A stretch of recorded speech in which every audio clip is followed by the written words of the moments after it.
क्या अब रेप की घटनाओं पर लगाम लग सकेगा? क्या दुष्कर्म के मामले में अब बंगाल में महिलाओं को जल्द से जल्द न्याय मिल सकेगा? क्या 10 दिनों में ही रेप के दोषियों को फांसी की सजा मिल जाएगी? ये सवाल हम इसलिए पूछ रहे हैं क्योंकि जैसा कि आपको मालूम है कि हाल के दिनों में कोलकाता के आरजी कर मेडिकल कॉलेज एंड हॉस्पिटल में जूनियर डॉक्टर की रेप एंड मर्डर केस ने देश भर में तहलका मचा दिया था। पश्चिम बंगाल की ममता बनर्जी सरकार पर भी कई गंभीर आरोप लगे थे। इसके बाद अब ममता सरकार बंगाल में रेप की घटनाओं पर लगाम कसने और दोषियों को कड़ी से कड़ी सजा दिलाकर रेप पीड़िता को न्याय दिलाने के नाम पर ऐसा बिल लेकर आई है जिसकी चर्चा पूरे देश में हो रही है। दरअसल बीते दिनों ममता सरकार ने पश्चिम बंगाल विधानसभा में एंटी रेप बिल पेश किया। इसका नाम अपराजिता वुमेन एंड चाइल्ड बिल 2024 दिया गया है, जो विधानसभा में ध्वनि मत से पारित हो गया और अब राज्यपाल के पास इसे मंजूरी के लिए भेजा जाएगा। राज्यपाल से मंजूरी मिलने के बाद यह बिल राष्ट्रपति के पास भी मंजूरी के लिए जाएगा, क्योंकि बंगाल सरकार ने दुष्कर्म से संबंधित भारतीय कानूनों में कुछ बड़े बदलाव किए हैं। यानी अगर इस पर राष्ट्रपति की मंजूरी मिल जाती है तो बंगाल में रेप की घटना सामने आने पर भारतीय न्याय संहिता के तहत नहीं बल्कि बंगाल सरकार के एंटी रेप कानून के तहत जांच पड़ताल और दोषी को सजा दी जाएगी। इसका सीधा सीधा मतलब यह है कि बंगाल में बलात्कार के मामलों में भारतीय कानून कारगर नहीं होंगे। इन कानूनों में कुछ संशोधन का प्रस्ताव करते हुए ममता सरकार ने ट्रायल की समय सीमा को घटाने और दोषी को जल्द से जल्द कड़ी सजा दिलाने की मांग की है। तो ऐसे में सवाल यह है कि क्या भारत का कानून रेप पीड़िता को न्याय दिला पाने में असफल है?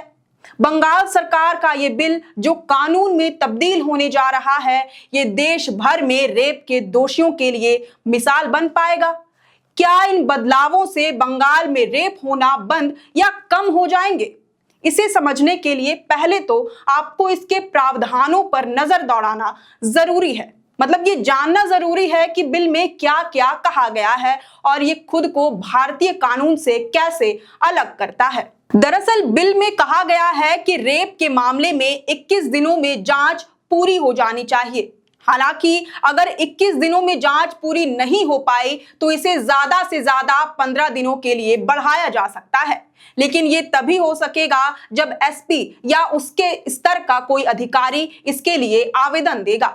इसके साथ ही उन्हें कारण भी बताना होगा कि 21 दिनों में जांच पूरी क्यों नहीं हो पाई और 15 दिनों का एक्स्ट्रा समय क्यों चाहिए, जबकि भारतीय न्याय संहिता के अनुसार जांच के लिए 2 महीनों का समय तय किया गया है।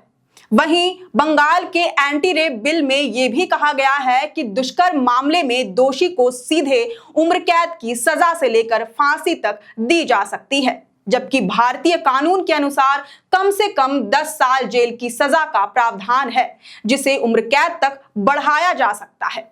इसके अलावा बंगाल में अगर पीड़िता के साथ रेप करने के बाद उसका मर्डर कर दिया जाता है तो ऐसे में दोषी को सीधे मौत की सजा सुनाई जाएगी, जबकि भारतीय कानून के तहत रेप के बाद मर्डर के लिए 20 साल जेल की सजा का प्रावधान है, जिसे उम्र कैद और मृत्यु दंड तक बढ़ाया जा सकता है।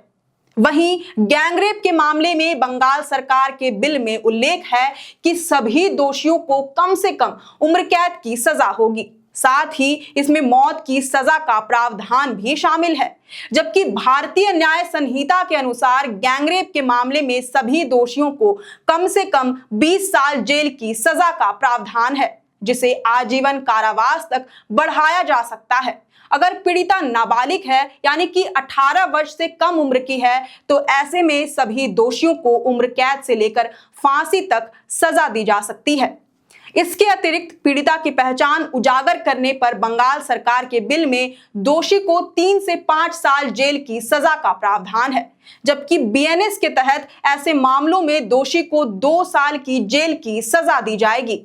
वहीं अगर किसी व्यक्ति या मीडिया संस्थान द्वारा रेप के मामलों में चल रही कोर्ट की कार्यवाही को रिकॉर्ड करके या लिखित रूप में किसी भी प्लेटफॉर्म के जरिए पब्लिश किया जाता है तो ऐसे में बंगाल सरकार के बिल के अनुसार उसे 3 से 5 साल जेल की सजा होगी।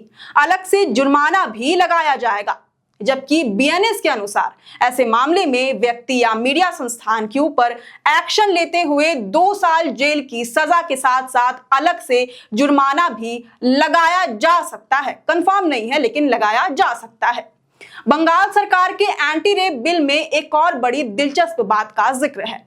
अब क्योंकि थाने में रेप के मामले दर्ज होने के बावजूद कई बार उसे प्राथमिकता नहीं दी जाती या थाने में कोई दूसरा बड़ा केस आ जाने पर उसे तरजीह दी जाती है, ऐसे में न्याय की प्रक्रिया में समय खींचने लगता है। इसे ध्यान में रखते हुए बंगाल सरकार ने राज्य के सभी जिलों में अपराजिता टास्क फोर्स के गठन करने का प्रस्ताव रखा है, जिसकी अध्यक्षता डीएसपी रैंक के अधिकारी करेंगे। इस टास्क फोर्स को केवल रेप के मामलों की जांच पड़ताल करने के लिए बनाया जाएगा। इसके साथ ही बंगाल में विशेष फास्ट ट्रैक कोर्ट के निर्माण का भी उल्लेख एंटी रेप बिल में किया गया है। इन अदालतों को बलात्कार के मामलों में जल्द से जल्द सुनवाई करने के लिए बनाया जाएगा। बंगाल सरकार का कहना है कि तत्काल ही 52 फास्ट ट्रैक कोर्ट्स का निर्माण कराया जाएगा। कुल मिलाकर देखा जाए तो बंगाल में रेप से संबंधित आने वाला कानून भारतीय कानूनों से कई मायने में सख्त है। हालांकि गौर करने वाली बात यह है कि इस बिल में कहीं भी पीड़िता की मौत या कोमा में चले जाने के मामले में दोषी को 10 दिनों में फांसी देने का उल्लेख नहीं किया गया है। जबकि ममता सरकार ने विधानसभा में इस बिल को पेश करते हुए इस बात पर विशेष जोर दिया था। कई मीडिया चैनलों में इसे चलाया भी जा रहा है, लेकिन गौर से बिल को पढ़ने पर ऐसी किसी भी बात का उल्लेख नहीं मिलता है। वैसे क्या 10 दिनों के अंदर दोषी को फांसी की सजा दे पाना मुमकिन है? और ये कानून महिलाओं को वाकई न्याय दिला पाएगा, एक मिसाल खड़ी कर पाएगा? इन बातों का विश्लेषण हम वीडियो के दूसरे भाग में करेंगे। फिलहाल आप हमें कमेंट करके ये जरूर बताइए कि बंगाल सरकार के एंटी रेप बिल पर आपके क्या विचार हैं, और अगर आपको ये वीडियो अच्छा लगा हो तो इसे जरूर से लाइक और शेयर करें। हमारे चैनल लोकतंत्र 19 को फेसबुक पर फॉलो और यूट्यूब पर सब्सक्राइब करना ना भूलें। हमारा एक और चैनल है द ग्राम सभा, उसे भी जरूर से फॉलो और सब्सक्राइब कर दे। फिलहाल लेते हैं अलविदा। जोहार।